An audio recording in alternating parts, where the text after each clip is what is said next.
Hello, నమస్తే సమస్తం, వందనం,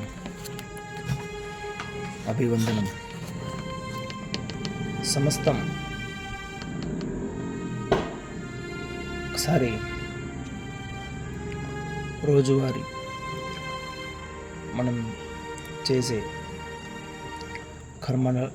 కర్మలను చూసుకుంటే, క్రియలను చూసుకుంటే మనకు ఎన్నో విషయాలు తెలుస్తాయి. మనకి తెలుస్తాయి. సో వాటిని సరిగ్గా మనం చూస్తే మనకి అక్కడే మనకి జ్ఞానం అనేది దొరుకుతుంది. జ్ఞానాన్ని ఎక్కడో పోయి ఎత్తుక్కోవాల్సిన అవసరం లేదు.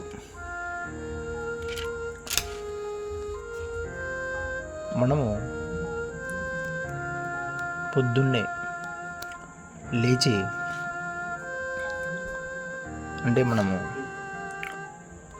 మనం స్నానం చేసేటప్పుడు శుభ్రమైన వాటర్తోనే మనం స్నానం చేస్తాము. ఒక బకెట్ని కడిగేసి, ఏదైనా డస్ట్ ఉంటే అదంతా కడిగేసి, మంచి శుభ్రమైన వస్తువు అలాగే వాటర్తోనే స్నానం చేస్తాము. సో అక్కడ తెలుస్తుంది.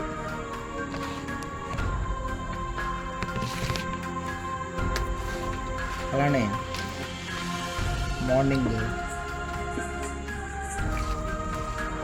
తినే ఆహారము,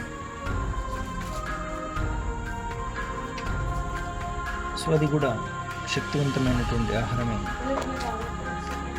తీసుకుంటాము.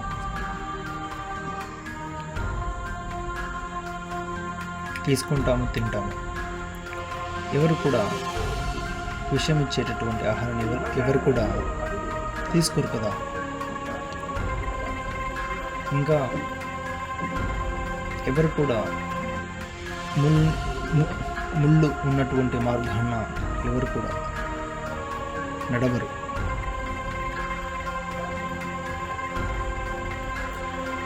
ఎండ తీవ్రంగా కొట్టే అప్పుడు ఎవరు కూడా బయట ఉండరు. ఒక చెట్టు కింద, ఒక నీడనిచ్చేటటువంటి, విశ్రాంతినిచ్చేటటువంటి చోటుకు వెళ్తారు. సో ఇవన్నీ మనము చేస్తుంటాము జీవనంలో, నిత్యము, కాలంలో. కానీ గమనించము. సో ఏ విధంగా అయితే ముళ్ళ దారిలో అడుగులు వేయమో, అలానే ముళ్ళు ఉన్నటువంటి ముళ్ళుగా ఉన్నటువంటి పరిస్థితులను అనగా బాధ పెట్టేటటువంటి, ఇబ్బంది కలిగించేటటువంటి విషయాలకు, వ్యక్తులకు దూరంగా ఉండాలి. దూరంగా ఉండేసి మన యొక్క ఆనంద సంపదతో మన యొక్క జీవనంలో మనం చేయాల్సినటువంటివి కర్తవ్యాలను చేసుకుంటూ అలా సహజంగా కదిలిపోవాలి. సో ఏ విధంగా మన ప్రతి అడుగు, ప్రతి కదలికలోనే ఉంది ఒక భద్రత ఉంది, ఒక శుభ్రం ఉంది, ఒక శుద్ధత, ఒక పరిపూర్ణత, ఒక ఆనందము. సో దీనికోసమే కదా మనము చదివేది కానీ, ఏ పనైనా చేసేది కానీ.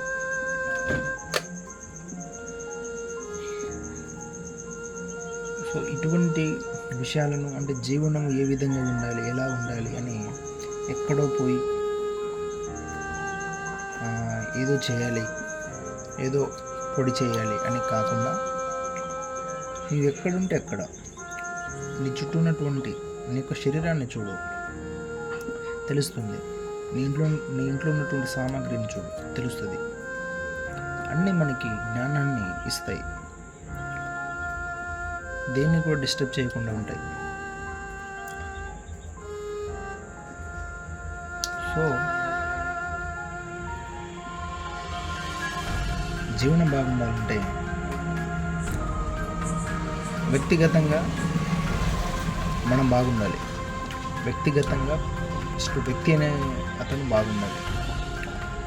ఆ తర్వాత ఇల్లు బాగుంటుంది, ఊరు బాగుంటుంది, వ్యవస్థ బాగుంటుంది, ప్రపంచం బాగుంటుంది.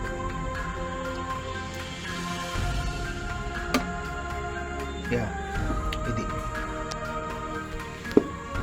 Thank you.